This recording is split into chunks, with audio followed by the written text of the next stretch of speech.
Halo Bapak dan Ibu dosen, serta teman-teman sekalian. Hari ini kami akan menjelaskan karya ilmiah kami yang berjudul Pendidikan di Era Industri 5.0 dengan tujuan memastikan pendidikan yang inklusif dan berkualitas, setara juga untuk mendukung kesempatan belajar seumur hidup bagi seluruh masyarakat.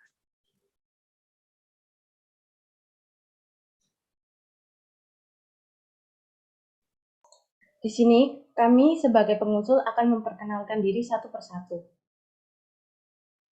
Halo, perkenalkan nama saya Limisial Atalia Rosantoro dengan NRP 130121013.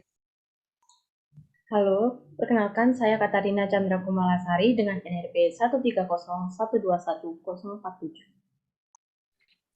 Halo, perkenalkan saya Sevanya Aquila Cinta Amanta dengan nomor NRP 130121048. Halo, perkenalkan nama saya Devina Nikitananda dengan nomor NRP 130121058.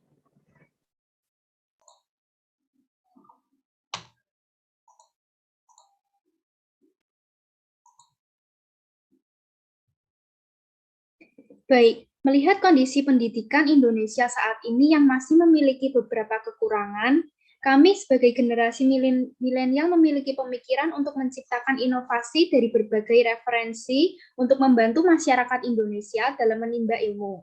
Contohnya adalah dengan menciptakan website untuk kepentingan pendidikan di era 5.0 ini.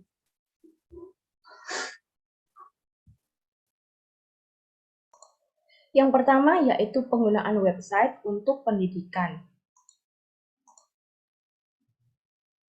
Di sini kita akan membicarakan faktor yang mempengaruhi kurangnya kualitas pendidikan di Indonesia. Ada 3 faktor, yaitu yang pertama minimnya fasilitas pendidikan, yang kedua minimnya koneksi internet di berbagai daerah, dan yang ketiga banyak penggunaan aplikasi belajar yang berbayar.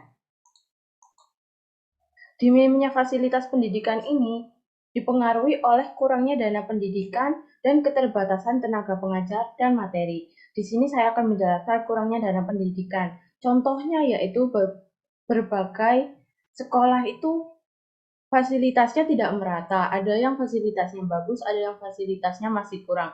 Nah, fasilitas yang masih kurang ini kadang sering beralasan bahwa dana pemerintah kurang dan membutuhkan dana lebih. Sedangkan pada sekolah yang memiliki fasilitas bagus ini sudah terpenuhi. Nah, hal inilah yang mempengaruhi dalam fasilitas pendidikan. Selanjutnya yaitu minimnya koneksi internet di berbagai daerah membuat beberapa masyarakat tidak bisa menerima materi yang bersumber dari internet. Dan banyaknya penggunaan aplikasi belajar yang berbayar ini, bagi masyarakat yang memiliki perekonomian yang sulit, mungkin akan merasa keberatan dan karena keterberatan ini, mereka akhirnya tidak bisa menggunakan. Dan ketika teman-temannya sudah menggunakan, dia akan tertinggal dan dia tidak dapat menerima materi yang lengkap. Nah, hal ini sangat berpengaruh pada pendidikan setiap masyarakat Indonesia. Selanjutnya akan dilanjutkan oleh teman saya.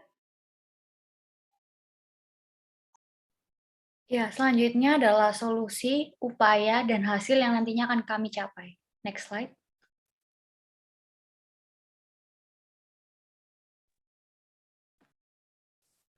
Ya, apa sih arti website Millennial Learning Space sendiri? Website Millennial Learning Space sendiri adalah website yang rencananya akan kita buat untuk meningkatkan kualitas dan pemerataan pendidikan di Indonesia di era 5.0. Karakteristik dari website yang akan kita buat yaitu adalah belajar sambil membantu.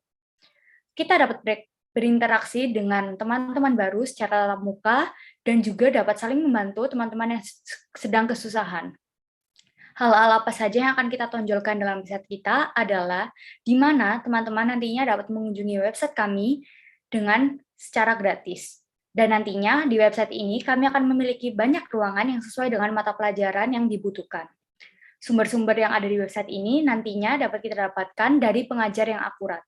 Next slide.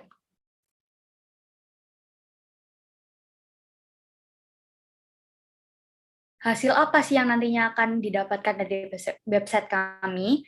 Yaitu adalah semua kalangan usia bisa mengakses website itu untuk belajar dan membantu orang lain.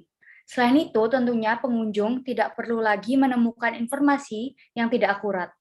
Pengunjung juga dapat menyalurkan rasa simpati kepada teman-teman kita yang sedang membutuhkan atau sedang kurang maju di bidang pendidikan. Salah satu contohnya adalah dengan memberikan buku-buku yang sudah tidak terpakai kepada tim Millennial Learning Space dan nantinya akan disalurkan kepada teman-teman kita yang ada di pelosok. Selanjutnya akan dilanjutkan oleh teman saya. Ya, di sini saya akan menjelaskan pihak-pihak yang berperan dalam pembuatan website Millennial Learning Space. Next slide. Pihak yang berperan dalam pembuatan website Millennial Learning Space ada peran dari pemerintah dan masyarakat. Dari masyarakat dibutuhkan peran dari pihak tim, tenaga pengajar, volunteer, dan pelajar itu sendiri. Next slide. Peran pemerintah di sini yaitu meningkatkan pemerataan pembangunan dan perluasan koneksi internet di seluruh wilayah Indonesia. Karena seperti yang kita ketahui bahwa saat ini belum semua wilayah Indonesia terhubung dengan koneksi internet. Selain itu, pemberian subsidi internet bagi masyarakat yang kurang mampu juga diperlukan, karena sebenarnya fokus website ini adalah untuk pemerataan pendidikan. Next slide.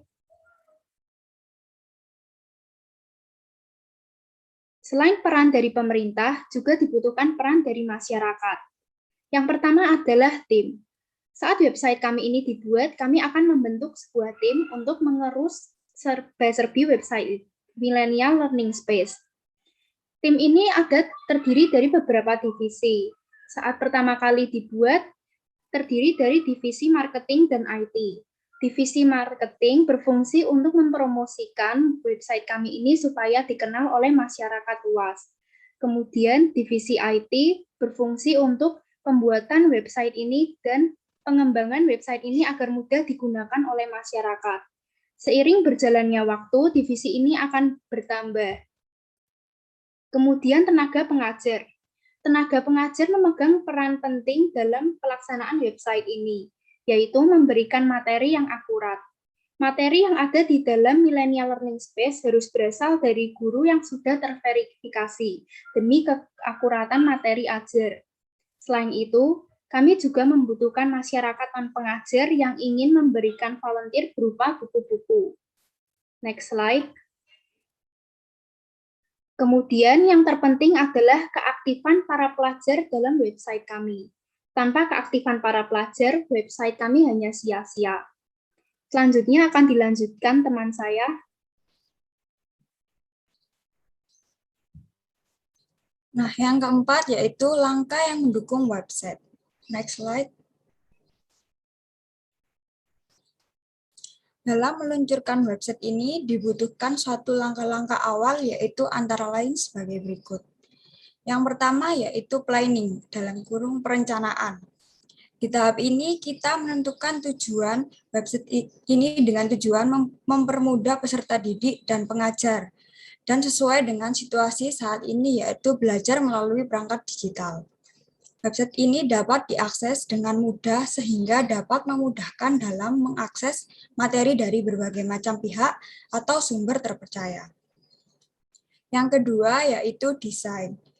Kita melakukan desain untuk memperindah situs web berupa kombinasi warna, tata letak, jenis huruf yang digunakan agar dapat bagi para pengunjung website. Kita juga menyusun apa saja fitur yang diperlukan untuk memenuhi tujuan pembuatan website. Tugas kami dalam proyek ini selain menyiapkan desain website, kami juga bertugas menyeleksi video materi yang akan dimasukkan ke dalam website yang pastinya materi ini bersumber dari link yang sudah mendapat perizinan dan dapat diakses secara umum dan gratis. Dengan website ini, kami berharap dapat membantu generasi milenial dalam mencari ilmu untuk menciptakan inovasi baru bagi bangsa dan negara. Sekian presentasi dari kami. Kami mohon maaf apabila ada salah kata. Sekian, terima kasih.